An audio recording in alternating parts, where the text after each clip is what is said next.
সন্ধ্যা জানিয়ে আজকে সকলকে আমার ভিডিওটা শুরু করছি। আজকের ভিডিওর যেটা টপিক, যে আমাদের বেঁচে থাকার জন্য 5টি প্রয়োজনীয় জিনিস কি, এবং এই 5টি প্রয়োজনীয় জিনিসের বাইরে আমাদের কি অন্য কিছু নিয়ে ভাবা উচিত কি উচিত না। তাহলে আমাদের জীবনে বেঁচে থাকার জন্য 5টি প্রয়োজনীয় জিনিস হলো, প্রথমে হচ্ছে শিক্ষা, দ্বিতীয় হচ্ছে কর্ম এবং টাকা, তৃতীয় হচ্ছে সংসার ধর্ম, চতুর্থ হচ্ছে খাদ্য, এবং পঞ্চম হচ্ছে বাসস্থান। এই 5টি গুরুত্বপূর্ণ জিনিস, অর্থাৎ খাদ্য, বাসস্থান, শিক্ষা, সংসার ধর্ম এবং কর্ম এবং টাকা, এই 5টা জিনিসের ওপরই আমাদের গুরুত্ব দিতে হবে।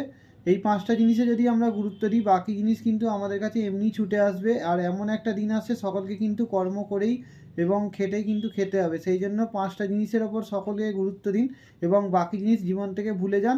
বাকি জিনিস এমনি দৌড়ে দৌড়ে আপনার কাছে আসবে।